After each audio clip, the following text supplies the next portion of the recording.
Hello. Now we're going to shift gears and change topics.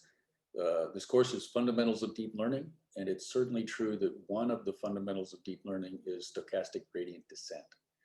So this is going to be a very short unit, just introducing stochastic gradient descent and discussing the classical convergence theorem. So here is what's known as vanilla SGD. So in vanilla SGD, we're continuously measuring the gradient by taking the average gradient over a batch, and then we're doing an update to improve the loss function. So we're going down the gradient of the loss function. So the fundamental update equation is that the parameter vector is decremented by a learning rate, some constant, times our estimate of the gradient, where the estimate of the gradient is an average over the batch of the loss of the gradient of the loss on that batch element. Now this estimate, because it's estimated by taking a batch, is unlikely to be equal to the actual gradient, which is the expectation over the population.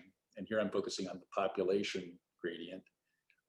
The expectation over the population of the gradient of the loss when we draw from the population.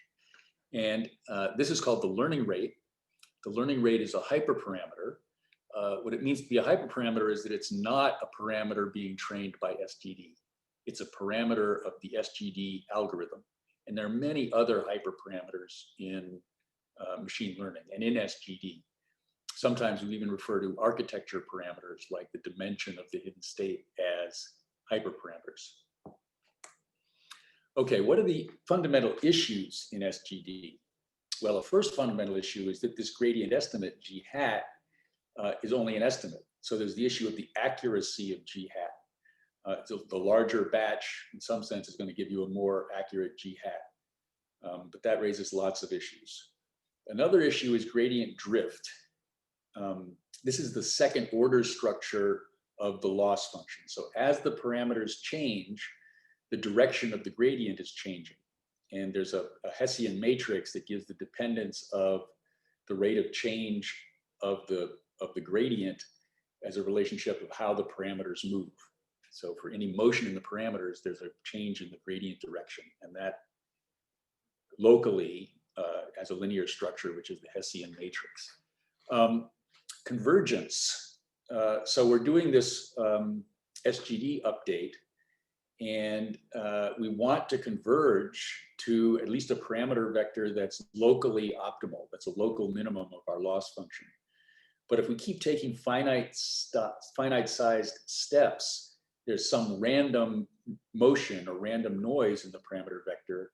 And in order to get it to converge, we typically take the learning rate towards zero. So there's some schedule at which the learning rate is reduced towards zero. And the classical convergence theorem involves this issue. What rates of reduction of the learning rate guarantee convergence to a local optimum? Now there's another issue, which is exploration. So there's a whole nother approach to optimization involving Monte Carlo Markov chains, MCMC. And there you want to sort of explore the space. The optimization problem we're dealing with for a deep network is typically not convex. So we can't just go down the gradient and hope to find the global optimum. To find the global optimum, intuitively, it'll work better if we sort of jitter around in parameter space and find broad basins and hope that this jittering takes us to a global optimum, not just a local optimum. So there's, if you have a finite learning rate, the learning rate can be viewed as analogous to a temperature parameter, because the larger the learning rate, the more noise there is. This G hat has a bigger noise effect when it's not an accurate estimate. So there's an analogy between SGD and MCMC, an intuitive analogy, where the learning rate is acting as a temperature parameter. So let's just do a simple one-dimensional example. Suppose our loss is just suppose we're sampling a real number, y, and our loss is just the squared difference between y and a model parameter. So this is a trivial example, but it is an example of minimizing a loss. The loss is just the difference between a model parameter beta and a sampled real number y. So if we take the gradient of this loss, where we take an expectation over the population of this, the gradient goes inside the expectation. And then when you take the gradient of that, the gradient becomes this parameter minus the expectation over the population of y. And if you set that gradient to 0, you see that the optimal parameter here is the expected value of y. I mean, that should be intuitively clear to begin with. So the optimal beta is just the expected value of y. But when we take g hat, we're taking the average over a batch. And when we take the average over a batch and take that gradient is pointing at the mean, pointing toward the mean over the batch. And the point I want to make with this example is even if SGD manages to precisely find the mean of the population by some random miracle, as soon as you start doing SGD over many batches, it's going to jump away from the optimum. So the point here is that the SGD has a noise element and is acting as some kind of stochastic process at some temperature. So here's the classical convergence theorem. This convergence theorem has to do with reducing the learning rate towards 0. And under what conditions does reducing the learning rate towards 0 guarantee convergence to a local optimum? So the theorem says for any sufficiently smooth non-negative loss function, so the loss can't go below 0. We've got some lower bound on the loss. If we take learning rates greater than 0, we're always going to want to take the learning rate to be greater than 0 so that we move in the right direction. And if we take the learning rate to be a function of time, the function of the time our algorithm runs, and the learning rate is going to 0, but the sum of the learning rates is going to infinity. So 1 over the square root of t has this property that the learning rate, 1 over the square root of t goes to 0, but if you sum it up, it goes like the square root of t, which is going to infinity. And then there's this other condition placed on the formal proofs that the sum of the learning rates squared has to be finite. So the sum of the learning rates is going to infinity, and the sum of the learning rates squared is going to is finite.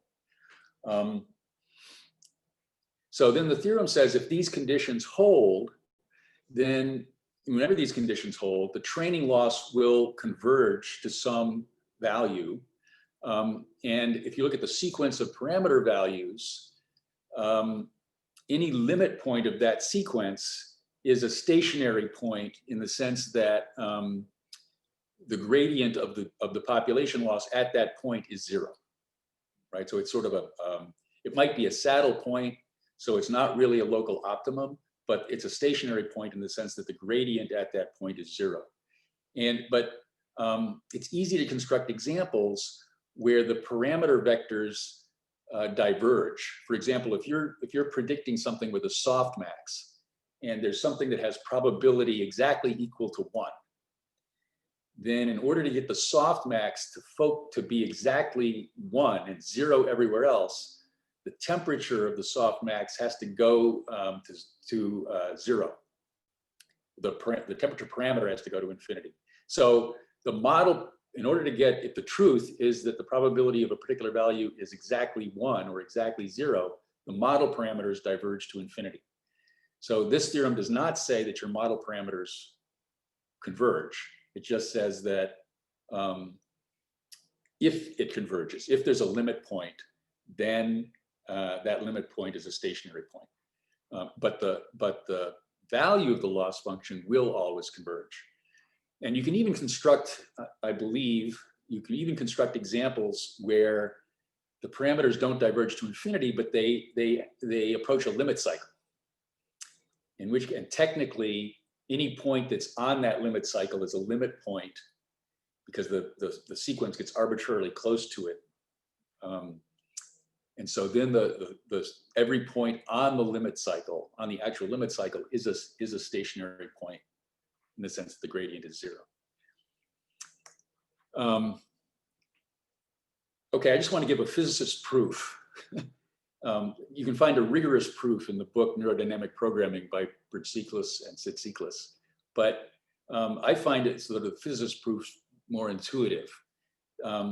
So we've assumed that the limit of the learning rate is going to 0. So if we wait long enough for any size learning rate, if we wait long enough, the learning rate is going to be smaller than that. So the learning rate is getting arbitrarily small. So suppose the learning rate is really tiny. And the limit, as the learning rate gets really tiny, in order to make any significant change in the parameter values, you're going to have to add up an enormous number of steps of SGD. If the learning rate is infinitesimal, you're going to have add up this enormous. Now that enormous sum is going to converge to the true mean, at least of the training data.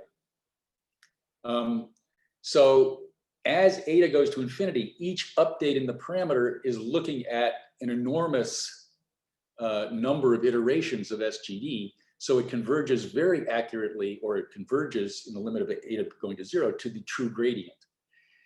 Now, don't we have a problem in that the sense that the gradient is going to 0? So are we going to be able to get to a true local optimum? We've got a good estimate of the gradient because we're adding up a huge number of steps of SGD, but can we get to the can we travel through parameter space far enough to reach the local optimum? Well, the answer there is the sum of the learning rates is infinite. So no matter how small that learning rate gets, we've got an infinite amount of oomph left in adding up all the learning rates. And that will be true forever. So eventually we have to keep moving. So that's my physicist's argument. It's not a rigorous argument. Okay, the last issue we want to talk about is SGD as a form of Monte Carlo Markov chain learning. So this is from a paper from this picture is from a paper from 2017. And it's what we're seeing here is some bizarre schedules on the learning rate. So the traditional thing to do with learning rates is to hold the learning rate at some initial value. And there's this purple curve here. This is a traditional learning rate schedule. You wait till you see convergence. And this is, you do this so that you know that you sort of know how converged you are. So you have an initial learning rate, and what we're looking here is the training loss as a function of time. And this purple curve starts at a constant learning rate. At a constant learning rate, it converges. Then you typically cut the learning rate in half once you think that this is converged. And as soon as you cut the learning rate in half, that's like reducing the temperature. And when you reduce the temperature, the noise goes down, and you move closer to a local optimum. So your loss goes down. So you get these two steps. That's a typical learning curve. What they're doing in this paper is they're dropping the learning rate with a cosine annealing. So they're in some sense quenching this thing. They're dropping the learning rate really quickly. They get down here, then they increase it and drop it again, and they increase it and drop it again. And one thing to observe is that this point, even though it's sort of starting at a very high loss and being quenched by decreasing the learning rate according to this cosine schedule, the place you get to is improving. So there's something happening with this exploration. This paper was actually motivated by combining these different models into an ensemble model. But the point I want to make here is that the MC-MC nature of SGD seems real. And we do want to think about that MC-MC analogy and interpretation of SGD